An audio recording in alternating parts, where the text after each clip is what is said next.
कक्षा 8 को नाफा नोक्सान सम्बन्धी चाहिँ केही महत्त्वपूर्ण सूत्रहरू लिएर आएको छु। कृपया भिडियो हेरेर साथ दिनुहोला। पहिलोमा छ नाफा। अब नाफा कसरी निकालिन्छ? नाफा जब बिमु बढी छ एसपी माइनस क्रमु बिमुबाट क्रमु सिपी घटाइदियो भने चाहिँ हाम्रो नाफा आउँछ। त्यसैगरी नोक्सान ठ्याक्क उल्टा, क्रमु बढी हुन्छ नोक्सान हुँदाखेरि चाहिँ यसबाट हामीले बिमुलाई चाहिँ माइनस गरिदियो भने नोक्सान आउँछ। त्यसपछि हाम्रो नाफा पर्सेन्ट छ। नाफा पर्सेन्ट हाम्रो निकाल्दाखेरि के गर्ने भने माथि हाम्रो नाफा भएको हुन्छ। हामीले नाफा यो माथिको फर्मुला यो फर्मुलाबाट नाफा निकाले हुन्छौँ। त्यही फर्मुलाबाट नाफा अपवन हाम्रो जहिले पनि क्रम हुन्छ, अपवनमा क्रम अथवा प्रॉफिट अपवन सिपी इन्टु 100% गर्छौँ। त्यसपछि हामीले यो फर्मुलाबाट घाटा निकाले हुन्छौँ र नोक्सान, अनि जति नोक्सान आउँछ त्यति नोक्सान लस अपवन हाम्रो क्रमु नै हुन्छ, क्रमु सिपी इन्टु 100% गरेर हामी नोक्सान पर्सेन्ट निकाल्छौँ। त्यसै गरी अब बिमु कसरी निकाल्न सकिन्छ त भनेपछि हाम्रो बिमुको सूत्र छ। एउटा हाम्रो अङ्कित मूल्य भन्ने हुन्छ, अङ्कित मूल्यलाई मार्केट प्राइस एमपी माइनस हाम्रो छुट हुन्छ, छुटलाई डिस्काउन्ट, यो माइनस गरेपछि हाम्रो चाहिँ बिमु आउँछ। अर्को तरिकाबाट हाम्रो कसरी बिमु आउँछ भनेपछि अनि हाम्रो SP is equal to 100 plus नाफा पर्सेन्ट अपन 100 इन्टु म यहाँ सिपी लेख्छु होइन, क्रमु हुन्छ। अब त्यस्तै गरी अब हाम्रो यहाँ नाफा हुँदाखेरि प्लस भयो भने घाटा हुँदाखेरि ठ्याक्क त्यसको 100 माइनस लस पर्सेन्ट होला, लस पर्सेन्ट अपन 100 इन्टु सिपी होला। किनेको मूल्य यो घाटा हुँदा यो चाहिँ नाफा हुँदा।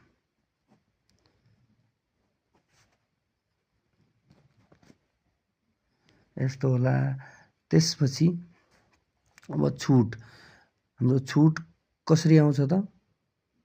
हाम्रो छुट भनेको एउटा तरिकाबाट हामी जसरी एमपी र एसपी दिएको बेला छुट निकाल्यो भने एमपी मार्केट प्राइस अङ्कित मूल्य माइनस विक्रय मूल्य गर्यो भने पनि आउला। र अर्को हाम्रो छुट रकम पर्सेन्टमा दिएको बेला एमपी को D% भए बेला यसरी पनि हामी छुट रकम पत्ता लगाउन सक्छौँ। अब त्यसपछि अब छुट पर्सेन्ट पत्ता लगाउने, अब जहिले पनि छुट पर्सेन्ट चाहिँ अङ्कित मूल्यमा हुन्छ। छुट रकम पत्ता यो तरिकाबाट छुट रकम पत्ता लगाइसकेपछि यो दुईटै तरिकाबाट अनि अपन अङ्कित मूल्य होइन डिस्काउन्ट अपन एमपी इन्टु 100% गरेर हामी यो तरिकाबाट यो निकाल्न सक्छौँ। त्यसपछि एसपी को फर्मुला यदि एमपी दिएको छ एसपी पत्ता लगाऊ, डिस्काउन्ट र एमपी दिएको छ भने यो बिमु पत्ता लगाउने के गर्नु पर्ला भनेपछि 100 minus D% upon 100 into MP गर्नु पर्ला। यो भनेको अङ्कित मूल्य, यो भनेको छुट पर्सेन्ट। र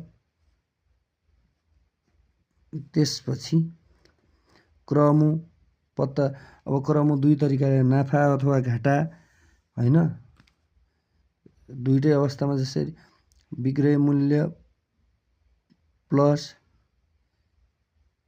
घाटा लसलाई गर्यो भने पनि आउला र विक्रय मूल्य प्लस माइनस नाफा गर्यो भने पनि अथवा प्रोफिट गर्यो भने पनि हाम्रो क्रम आउला। अनि त्यसपछि अब हामीलाई एसपी दिएको छ भने विक्रय मूल्य इन्टु 100 अपन 100 प्लस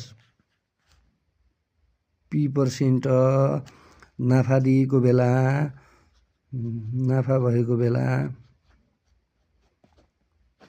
बेला र SP into 100 upon 100 minus L% चाहिँ घाटा भएको बेला